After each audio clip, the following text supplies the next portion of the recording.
Olá, muito bom dia, meus amigos, minhas amigas, meus irmãos, minhas irmãs, que dá seu like, seu dislike, faz seus comentários. Muito obrigado. Quero primeiro agradecer a Deus por estar vivo e a você que dá o seu like, seu dislike, faz seus comentários. Muito obrigado. Eu não tenho palavras. 670 inscritos, que maravilha!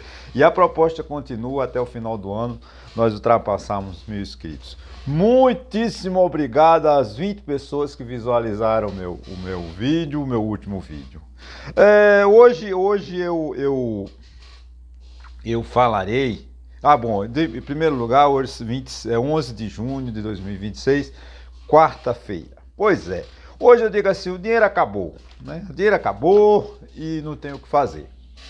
Segundo técnicos do Ministério da Fazenda, o governo Lula, para fechar o ano que vem, o orçamento de 2026, conforme estabelecido, com superávit de 0,25 do PIB, que não é nada, é muito pouco, ele precisa de 118 bilhões de reais.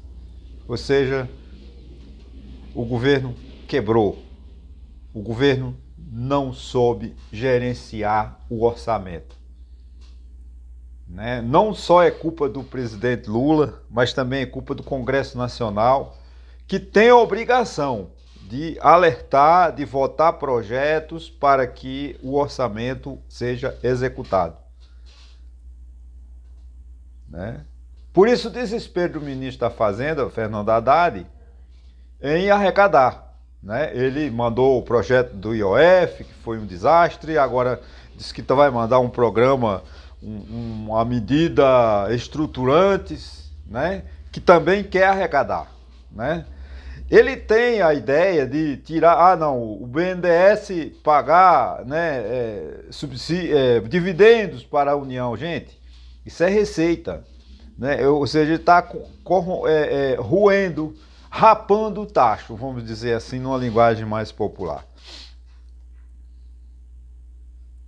Como sabemos, né, Lula já disse que aumentar os gastos é a sua prioridade e que impor uma rigidez orçamentária é um risco. Então a orientação do PT é não conter despesas, é gastar, gastar, gastar. Mas em ano de eleições, né? Porque as eleições já estão em voga, as eleições já estão, os candidatos já estão em campanha. Ontem Bolsonaro fez do tribunal um palanque, né? Convidou o juiz para ser o vice. Né? No final falarei sobre isso.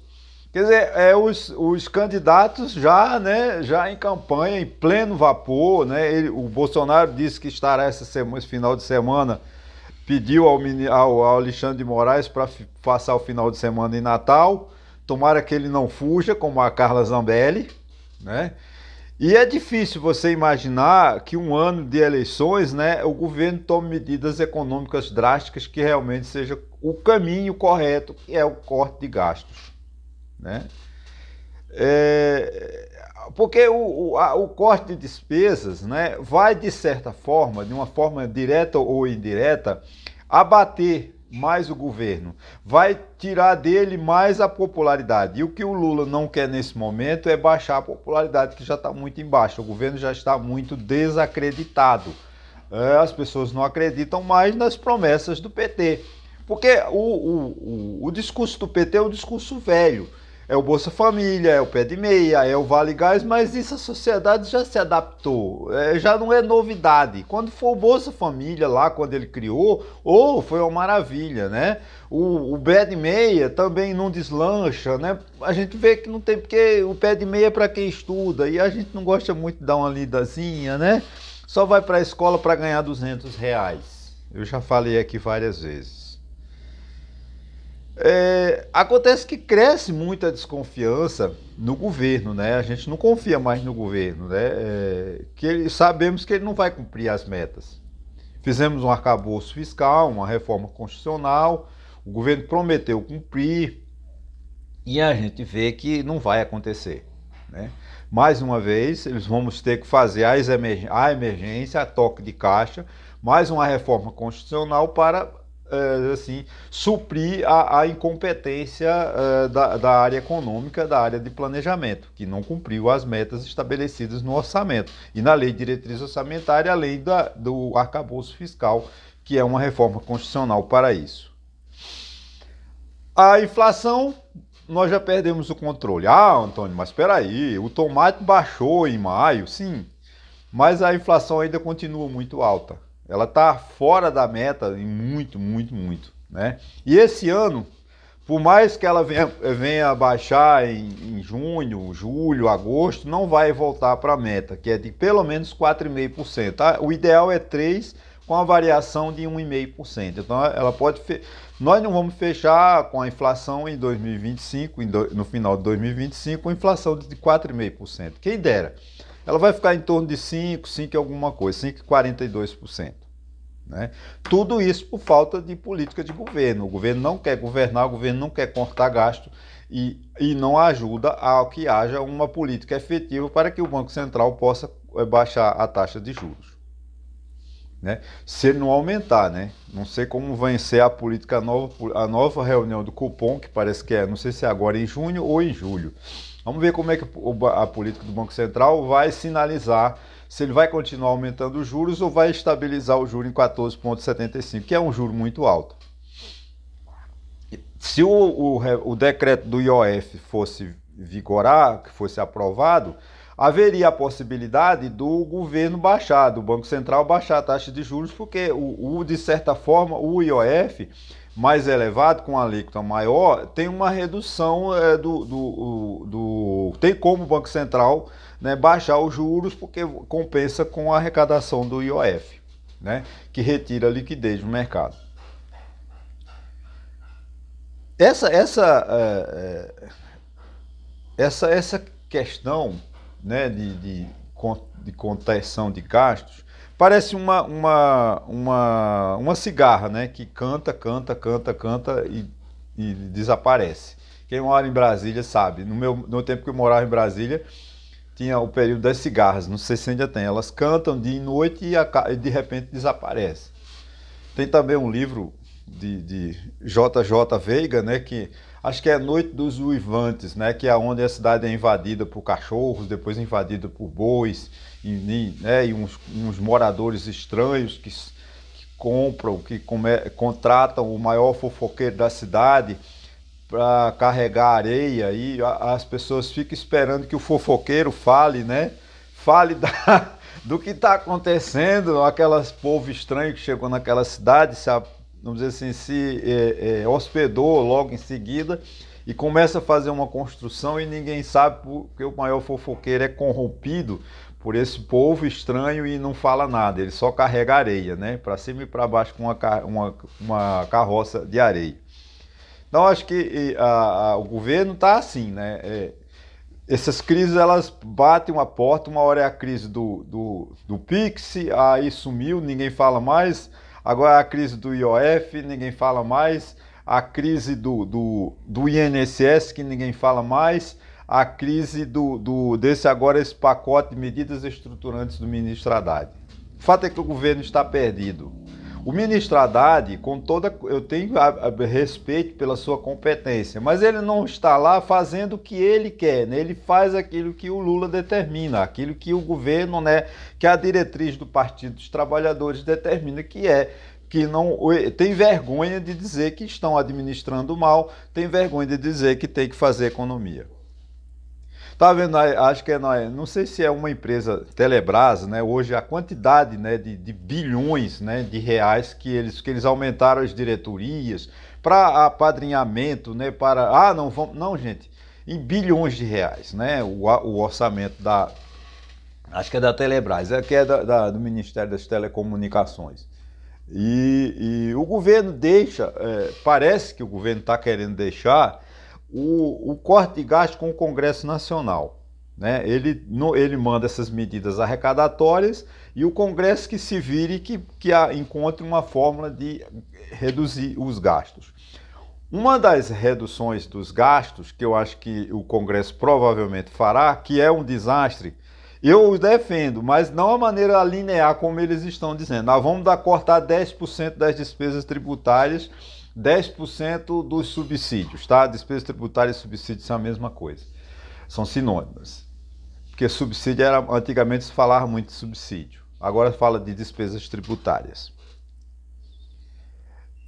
De uma forma linear, não vai. Tá, retira 544 bilhões, você tira lá 10%, dá uma boa economia, mas não é tudo. Ainda tem muito, muito dinheiro jogado no ralo.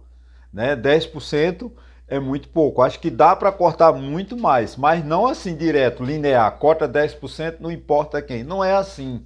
É que nem você chega numa empresa, você tem 100 funcionários, aí joga todo mundo na sala e diz: quem está no fundo fica, quem está aqui sai, vai demitir. Disse-me uma pessoa que muitas empresas fazem isso, eu não sei se ainda fazem. Enche um auditório e da metade para frente é demitido, da metade para trás fica na empresa. É assim, muito aleatório. O Departamento de Recursos Humanos, né, trabalha dessa maneira, que vão olhar e eles querem o corte linear. Isso não é planejamento, isso não é administração. Né? O governo não pode, Congresso Nacional, chegar lá e dizer: nós vamos tirar 10% das despesas tributárias e pronto, vamos fazer economia. Não sei se isso é adequado. Eu tenho dúvida que não funciona. Tem que cortar subsídio muito mais que 10%, mas fazendo uma análise rigorosa que cria um órgão, o Tribunal de Contas tem competência para isso, para verificar realmente quais os subsídios que são inadequados, não traz mais resultado para a sociedade.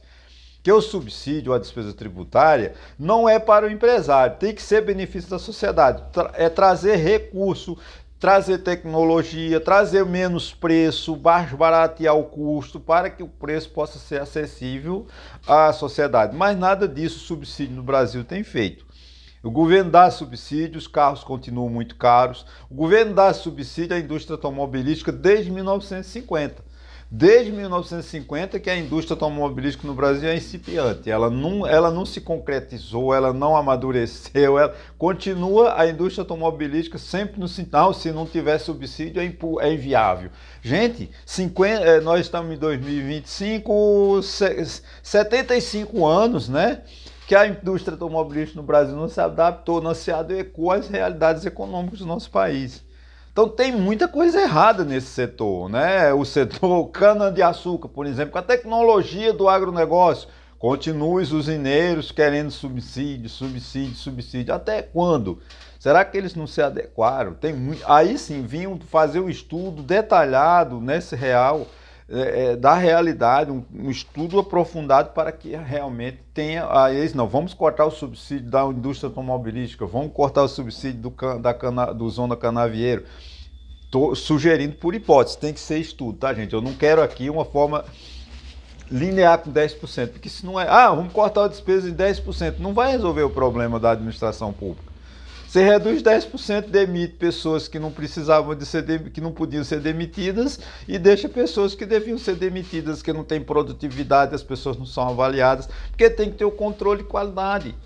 Qual é o problema do Brasil? A baixa produtividade do trabalhador brasileiro. O trabalhador brasileiro é preguiçoso? Não. Ele não tem tecnologia, ele não é treinado, ele não é preparado para isso.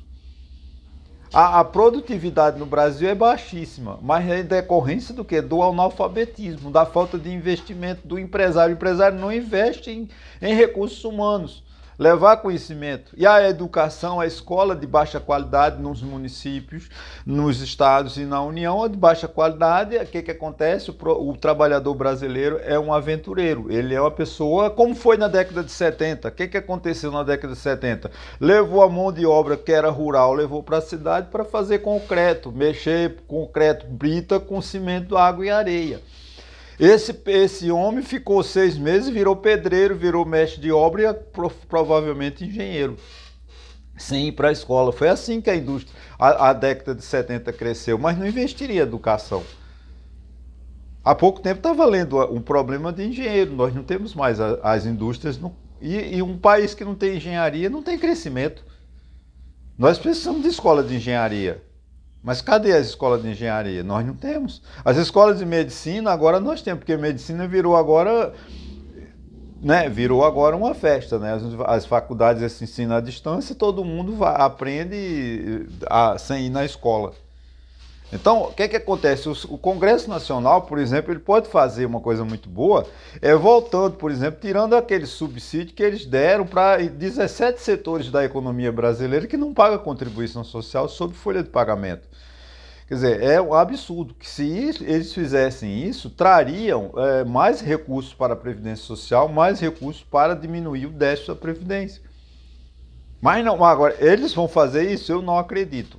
Eles não vão porque são lobistas que estão lá no Congresso Nacional pressionando a Alcolumbre, pressionando o Hugo Mota para que seja mantida o status quo.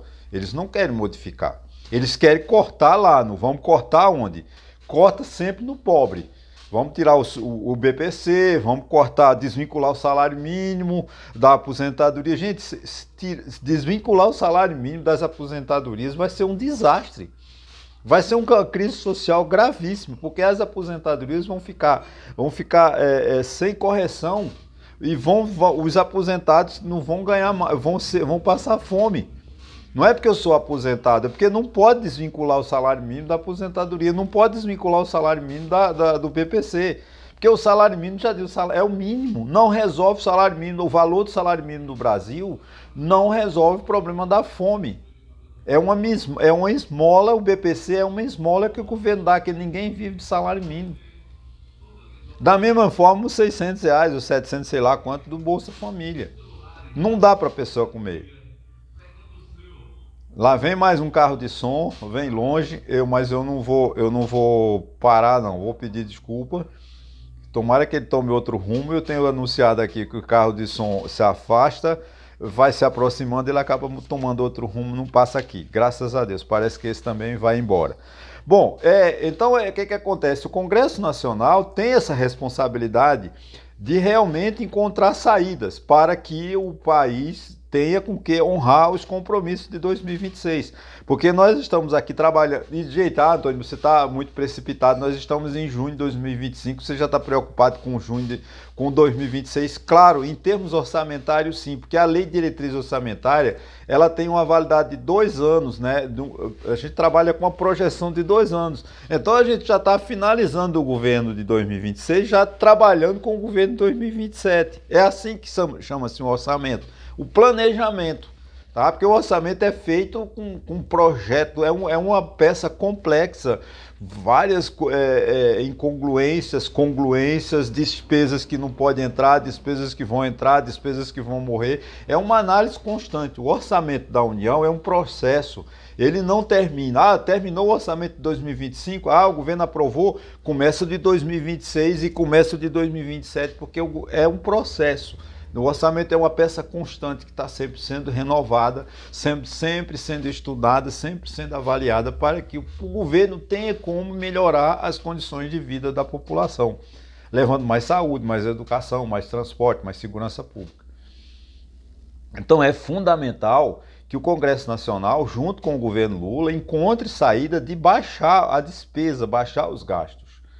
Mas como falei, do jeito que está, a Câmara, o Lula está esperando que o Congresso, a Câmara e o Senado reduzam gastos e que ele continue gastando. Ele não está dando sinal de que vai mandar uma medida provisória, um projeto de lei para o Congresso Nacional reduzindo o gasto. Pelo que você vê o que está hoje na Folha de São Paulo, no Estadão, hoje no Globo, a ampliação do gasto, que é criando subdiretorias nas estatais para garantir emprego. Mas em ano de eleições, né, como 2025 e 2026, como eu falei, já estamos em palanque.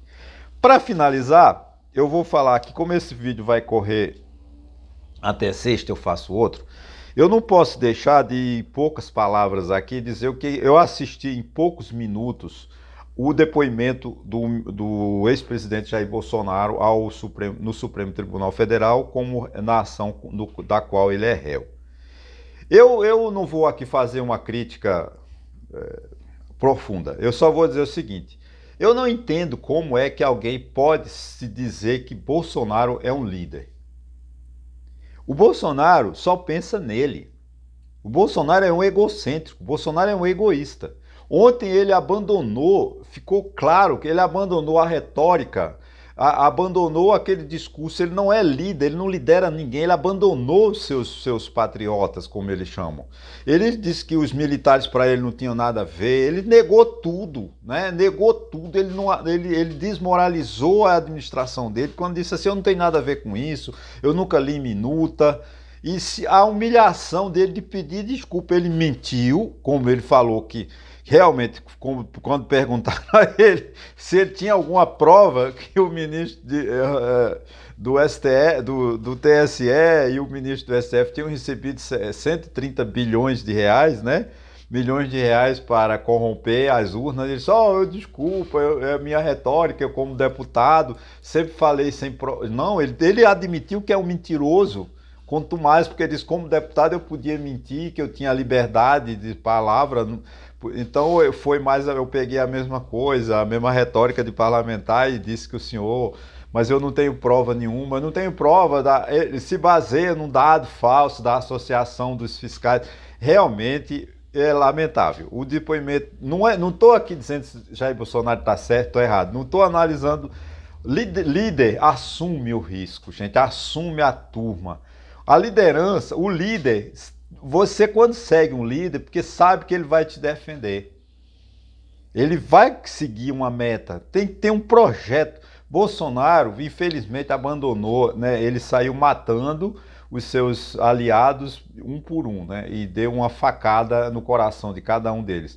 Lamentável vamos dizer assim, o que nós temos de líder na nossa chamada direita radical, né? Eu, se fosse a direita, não queria Jair Bolsonaro no meu palanque. Confesso a você. Eu, se fosse Tarcísio de Freitas, fosse Caiado, fosse sei lá quem, do PSB lá, que o governador do Rio Grande do Sul, o Zema, dizia, olha, não quero saber de Bolsonaro. Que Bolsonaro é um traidor, ele traiu os seus aliados e traiu a pátria, né? Quando ele disse que seguia as 4 linhas da Constituição, mas que ele realmente participou do golpe. Se ele não participou diretamente, ele alimentou a ideia do grupo dele a perpetuar, a tomar decisões que encaminhariam para um golpe de Estado, para uma ruptura das instituições democráticas. Foi bom ontem, eles achavam que ele ia fazer um discurso agressivo contra o ministro do Supremo, né, o Alexandre de Moraes, mas ele foi muito cauteloso e o ministro também foi muito educado. Acho que o ministro foi muito manso, né, com o Bolsonaro. Eu acredito que ele devia ter sido mais rígido. Eu vou aqui falar uma coisa e eu não sei, aí eu vou mentir, tá? Mas eu vou mentir, peço permissão para mentir. Vão encontrar uma solução que Bolsonaro não será preso. Se ficar preso é por poucos dias ou poucos meses. Vão arrumar um jeito, porque é muito difícil rico no Brasil ficar muito tempo preso. Eu acho que Bolsonaro é um homem rico, ele tem influência e vão fazer, no final, vão fazer um grande acordão e isso não vai dar em nada. Esse inquérito do golpe não vai dar em nada. Talvez fique preso aquele pessoal que está na Papuda, né, que quebrou a Praça dos Três Poderes, que de fato eles quebraram, cometeram o crime, tem que responder por isso, não tem que ter perdão, tem que ter anistia. Agora, o Bolsonaro, na minha opinião, e muitos ali, talvez generais, né, não vão ser presos durante muito tempo. O Braga Neto está preso, não sei, deve ser solto por esses dias, porque depois que ele colheu, nem sei se pode até o Alexandre de Moraes já ter liberado a prisão dele, porque ele já deu depoimento, ele já não ameaça mais, né? Que ele foi preso porque estava ameaçando a justiça, né? Tentando interferir na apuração, né? Do inquérito. Então, acho que agora o Braga Neto, em poucos dias, será solto. Não tem motivo para Braga Neto continuar preso.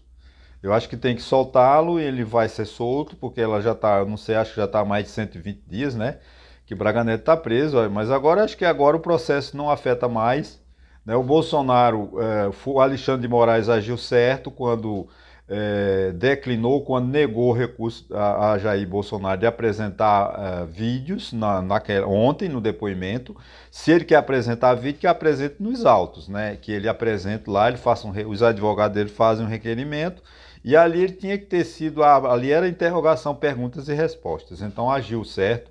E ele foi irônico, né, ao convidar o ministro Alexandre de Moraes para ser vice dele em 2026. Eu acho que foi uma ironia de Jair Bolsonaro e também houve o declínio. Claro que vai ser, o Alexandre de Moraes jamais vai ser candidato a presidente da República, ele vai morrer no Supremo, né? Vai se aposentar no Supremo, né, com 75 anos, ele vai sair do Supremo e só isso. Não acredito que ele será político. Eu tenho minhas dúvidas quanto em 2030, 2034, com relação ao ministro Dino, Flávio Dino. Eu acho que o ministro Flávio Dino ainda tem um viés político e ele está provavelmente, porque a esquerda, né?